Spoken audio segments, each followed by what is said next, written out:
entitled the lesson tonight, Loyalty 101. If you've been to college, you know you get your beginner courses, and they usually have whatever it is, Biology 101, English 101, Literature 101. Tonight I want to talk on Loyalty 101. But before we get into my thoughts, turn to Genesis chapter 13. This is a very familiar passage. I want to make a few comments and then share some things that I believe will be of great help to you. Verse 1, and Abram became Abraham, went up out of Egypt, he and his wife, and all that he had, and Lot with him. And Abram was very rich in cattle and silver and in gold. You know, today we have a lot of people that resent people that are rich. We have a lot of people in Washington, D.C. and followers of them that think that we need to punish those that are rich. But riches come from the Lord for God's people. And those that are rich have a great obligation. Thank God for rich Christians. Many rich Christians, people with lots of money, have done a lot of help. Thank God for the widow's mite. She gave it all. But sometimes you need more than a widow's mite to take the gospel to all the world and pay the bills. And thank God for those people with whom God has blessed with the ability to earn money, but they realize that God gave them that ability to earn money. And they realize that money is not their Lord, but God is their Lord, and they're just instruments to use that money. Abram was very rich. And verse 3 says, and he went on his journeys from the south, even to Bethel, unto the place where his tent had been at the beginning between Bethel and Hai, unto the place of the altar which he had made there at the first. And there Abram called on the name of the Lord. Verse 5, and Lot also, which with him had flocks and herds and tents. And the land was not able to bear them, that they might dwell together, for their substance was great, so that they could not dwell together.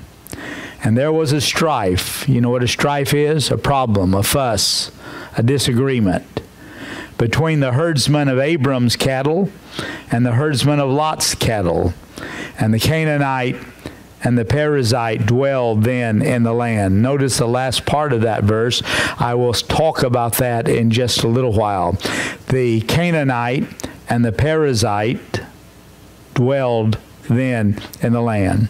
And Abram said unto Lot, let there be no strife, I pray thee, between me and thee, and between my herdsmen and thy herdsmen, for we be brethren. Isn't it shame that Christians sometimes get at odds with each other, that they don't even want to talk to each other or see each other? Like most preachers that have preached as long as I have some people that would probably consider me their enemy, but I don't consider them my enemy.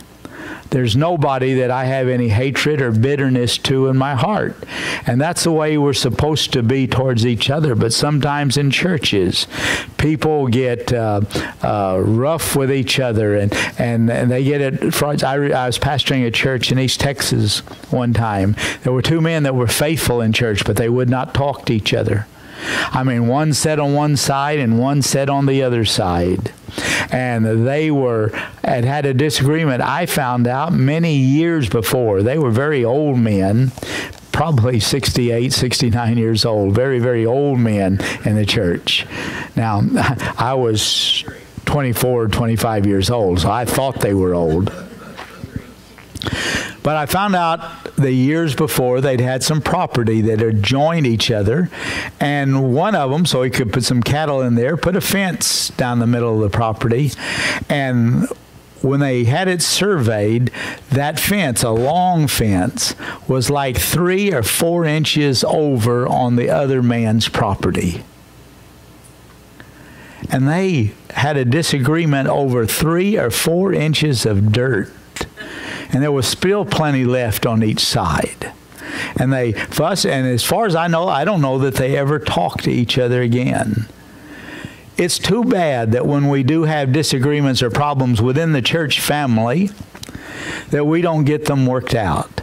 It's too bad that when we have problems or disagreements with other Christians somewhere else, that we don't get them worked out. We may not be able to walk together, but at least we ought to be able to realize, hey, we have a difference of opinion on this. Let's just love each other and go on. I found out that sometimes in life, we get to the place that we've just got to forget what's happened and goes on. There's no settling some problems. There's no answer to it. So what you got to do is just forget it and go on.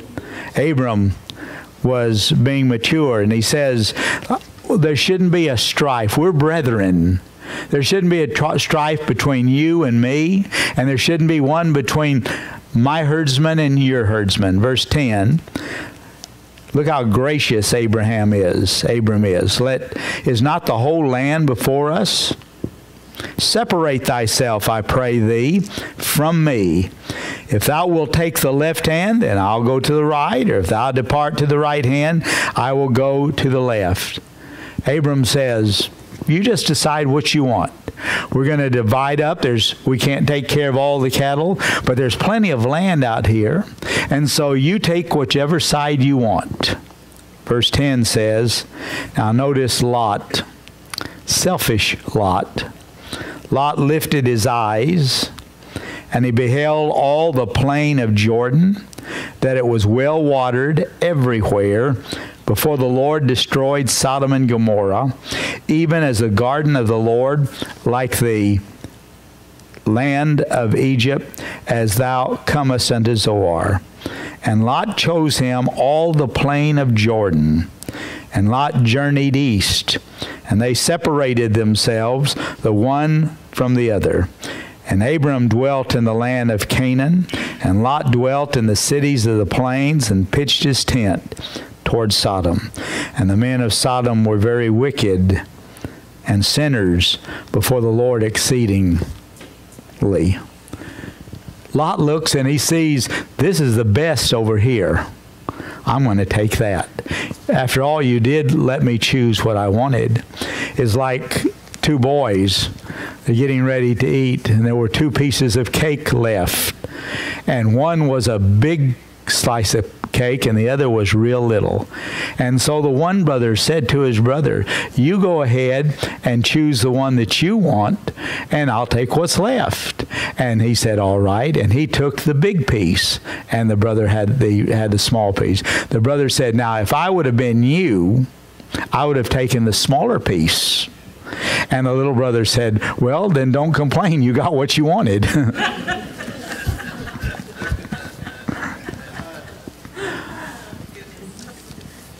We see right here a problem arose. There's several reasons that Lot should have said to Abram, no, you go ahead and decide. You go ahead and choose. I'm going to be loyal to you because of who you are and what you've done. But he didn't do that. Tonight, I want to speak on loyalty. Not everybody can be talented, but everybody can be loyal. Not everyone can play the piano, but everyone can be loyal.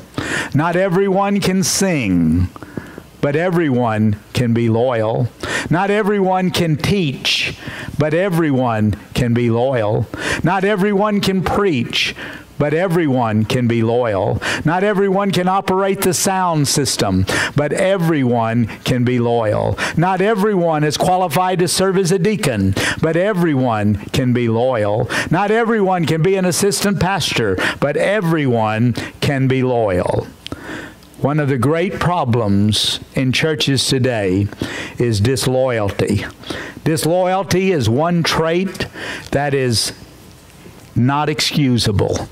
There is no reason for any church member or any leader in the church to be disloyal. Disloyalty is one trait that's not only not excusable, it's detestable. Disloyalty is detestable and it's deplorable. Disloyalty has broken the hearts of many leaders and many followers. Disloyalty has ruined the reputation of many pastors and preachers. Disloyalty has ruined the character of many followers. Disloyalty is like a terminal cancer. Once one becomes disloyal, it's like a cancer inside that will eventually take its toll. Disloyalty actually becomes professional suicide. Those that are underlings, if you would, under a boss in a business that are disloyal will very often ruin their chances of ever being a leader in a business. And those that are in churches that are disloyal, assistant pastors, song leaders, leaders in the church that are disloyal will have committed spiritual suicide as far as being effective for God in the future. What is loyalty? Well, here's the definition that I'd like to give. It's my definition for loyalty. Loyalty is the complete support and defense of a leader. Loyalty is the complete support and defense of a leader. And there's reasons why we should be loyal. Number one, because of respect for the work. I've been pastoring a long time, and I've seen many assistant pastors and music directors and youth directors that have come into a church and they were accepted into that church, a church that they did not build, and the properties that they did not buy. But they came into a church, and they were disloyal to the pastor. And as a result, it caused great havoc and trouble in the church. I've seen very often that pastors go and start a church. They look for land. Sometimes they go and clean the land themselves with perhaps some help. They go and secure the financing or raise the money to buy that land. They make all kinds of sacrifices to get that church started. They build that church. They raise the money. Often they take no salary or very little salary for many, many years because their heart is dedicated into building that church. And God blesses. They get property and they get buildings and people come in and people are saved and God sends other people in and the church is blossoming. Then they start calling some others to come help. And I've seen assistant pastors come along. Assistant pastors that weren't there at the beginning. Assistant pastors that perhaps just got out of school and they think because they have a piece of paper, they know more than that pastor that had been there from the very beginning. And they come along and before long, they rebel against the pastor. They never sacrificed themselves, but the truth is they had no moral right to damage the work. They should have respected the work that was there when they came. If something happens and they get to where they just cannot support the pastor, what they should do is courteously and quietly resign and not listen to or offer any criticism of the pastor. They ought to be loyal because of the work. They also ought to be loyal because of respect for the success. Followers should respect the success of leaders. Followers should respect what the leader has done and how God has blessed his work. He should respect the feelings of the leader even over his own. Sometimes followers come in, and the truth is leaders often know things that other people don't know about people and circumstances and things, and they can't divulge it. And so sometimes the followers come in and they'll disagree with that leader when they don't know all of the facts about somebody or something, or the circumstances are there. And it's evident that though they came out of a school somewhere, perhaps even highly recommended, they'd never learn Loyalty 101 on how you're to be loyal to those that have the authority over you. Young, not just in churches, but in America today, young often display disrespect. I see it all over. They come in and young people come into a school that they did not build. They just come into that school and they'll deface that school and they'll disrespect that school and they'll disrespect the teachers that someone else is paying for because they've never learned what it is to be loyal. To be loyal. Young often act in ways that are disgraceful. And what happens is sometimes even our churches, people come in and act ways that are disgraceful. The follower should be seeking counsel from the leader, not shunning it. When he looks at a leader that God has blessed and he comes into that work, he ought to look and say, look how successful that pastor's been. And the success has come from the Lord, and I need to respect that. I need to be loyal to that leader. There's reasons why we should be loyal. One, as I said, is respect for the work. Number two, it's respect for success. Number three, it's respect for knowledge. Leaders know some things that others don't know. Leaders know some things about people within the church that he's not going to divulge to others. He knows some things about certain circumstances. And what the follower needs to do is trust that leader because he has knowledge that others don't have and that he does not have. And the follower should trust the leader even when he thinks he's wrong. Because probably, in most cases, if the follower knew everything that the leader knew, he would have made the same decision that the leader made. Loyalty. We should be loyal because of respect for the work. We should be loyal because of respect for success. We should be loyal because of respect for knowledge. But also we should be loyal because of respect for the system. For the system. What do you mean, Brother John? Well, the fact is we're all on a planet whirling through space. All of us are on this same planet. It's just whirling in space. And there's lots of people here. And God has ordained a system in every area of our life for us to govern each other. And the way that system works is that we choose leaders to represent us, to govern us. That's the way it is in a country.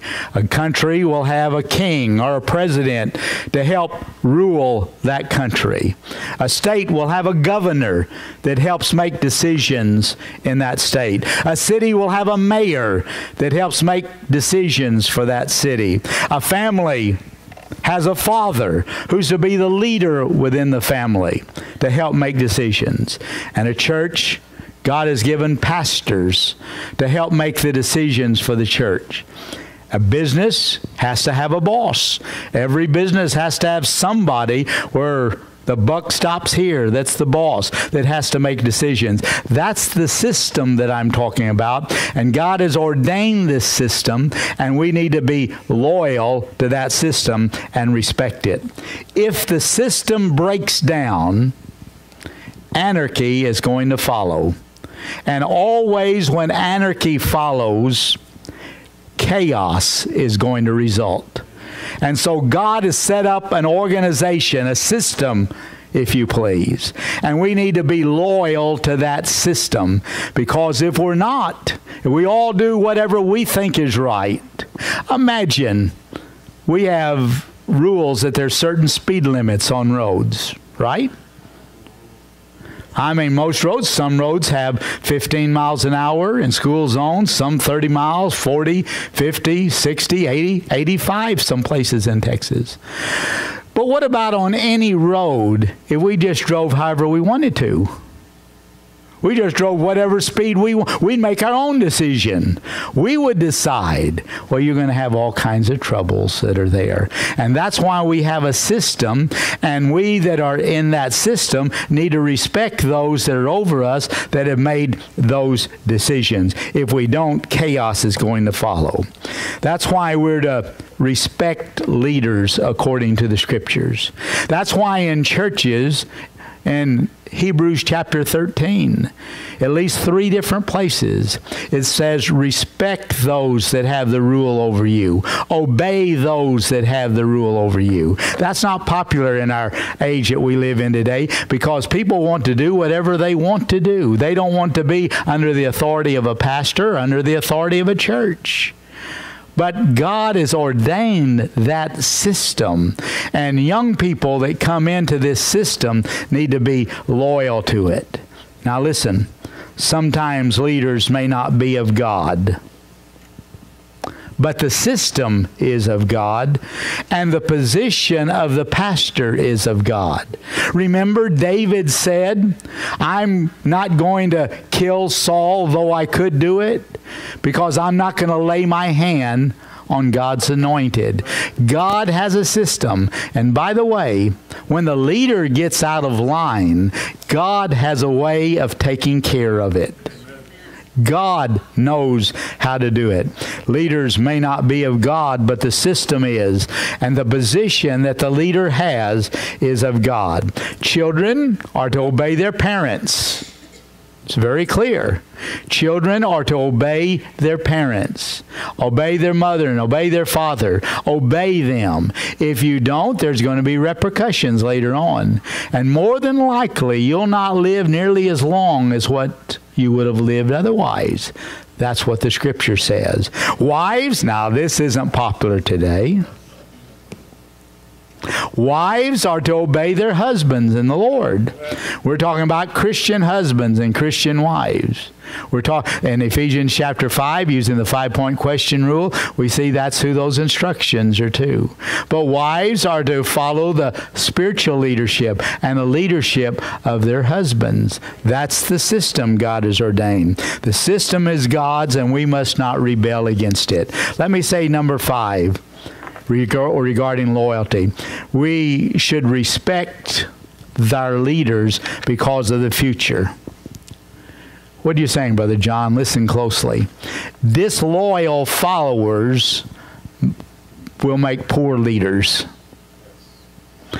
Disloyal followers will make poor leaders, and they will seldom be given loyal followers. If a man is in a church, an assistant pastor, and somehow or another he becomes pastor of a church sometime, if he was not loyal to his pastor, I've seen it happen time and time again. When he goes to a church, he will not have followers that are loyal to him. Many assistant pastors and music men become disloyal, and they wickedly go and spread rumors about the pastor. And then they try to get a group together sometime to unseat the pastor. Almost always, the damage to the disloyal one is greater than to the leader. I've seen it happen many times. When one goes and rebels against the pastor, he is going to suffer more than what the pastor will. Criticism hurts the critic more than the criticized. Hatred hurts the hater more than the hated. And gossip hurts the gossiper more than the one that was gossiped about. Disloyal followers always lose more. The Bible has a law of sowing and reaping. What you sow is what you're going to reap. What you sow is going to reap. You're going to reap. Things, according to the Scriptures, reproduce after their own. Those of you that have read the book of Genesis knows that over and over again it says this reproduced after its own. This begat this. This begat this. Things reproduce after their own. That's true in the physical realm. That's true in the emotional realm. That's true with personalities. And that's true with character. If you gossip about someone, mark it down. People will start gossiping about you. Because there's the law of sowing and reaping. You will reap what you sow. The teacher who criticized the principal will have students that will criticize the teacher. That's the law of sowing and reaping. Our chickens will always come home to roost. What you sow, you're going to reap. And when you are not loyal to the leader, one day it's going to come back and you'll wish that you had. The disloyalty often becomes a habit. It becomes a habit. I have seen time and time again, people start out being disloyal in small things, and before long, they're disloyal in bigger things. I've seen people that start gossiping in small ways, and then before long, they get in the habit of gossiping more and more and more. It's like the one man said, now you better listen closely. I'm just going to tell you this once because I don't spread any gossip.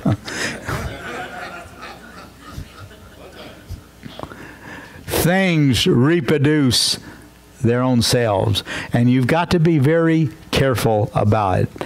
We were looking in Genesis chapter 13, and we see about the Lot and his herdsmen that became disloyal to Abram. Now you remember earlier, Abram had been very good to Lot. In fact, Abram shouldn't have even taken Lot with him. He was supposed to leave his whole family behind. But I guess out of kindness or obligation or for whatever reason, he decided to take Lot with him. And he was good to Lot. And Lot blessed him. And he should have been very loyal to Abram, but he wasn't. He was selfish. And as a result of the decision that he made where he said, I want the best land, Abram, probably he thought, has plenty already. He's got enough. He can do, I'll take the best land. What was the result?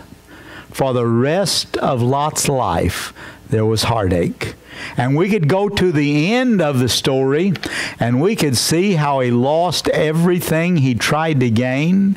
His own wife was turned into a pillar of salt. His family was left behind in Sodom and Gomorrah and they were all killed. He lost everything. And the last time we see him, he's in a cave out of fellowship with God. And he's gotten drunk and has ruined sexually his own daughters in an incestuous affair. Listen, it's always going to show up down the road. You say, well, Brother John, I've done it. Hey, your life's not over with yet. And one day with the Lord is 1,000 years, and 1,000 years is a day. And God's timetable, when you're disloyal, it might be 1 year or 5 years or 10 years or 50 years down the road. But that's just a blink of the eye in God's timetable. But you're going to reap what you sow. I've seen very often disloyal followers who later become a leader. But they're not able to lead very well because they're suspicious of those that are under them. Young people, listen to me. I've seen very often couples that had premarital sex. And brother, for the rest of their lives, there's that little hint in them. And often, very often, they wonder about their spouse. If their spouse is a little late, where are they? If their spouse is overnight somewhere, they're wondering. There's that little doubt that is there. Because if they were not right earlier, there's always that doubt that they might not be later. And people that are followers that are not loyal to their leader, if they ever become a leader, they will be suspicious of those under them. I know of some pastors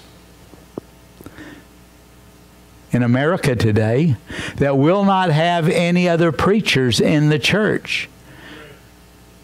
And the reason is, I think those pastors at some time in their life were not loyal, and they think that the other preachers will not be loyal either, and they're suspicious of them. In our church, we've always had preachers. In my ministry, I've always had a lot of preachers that have come.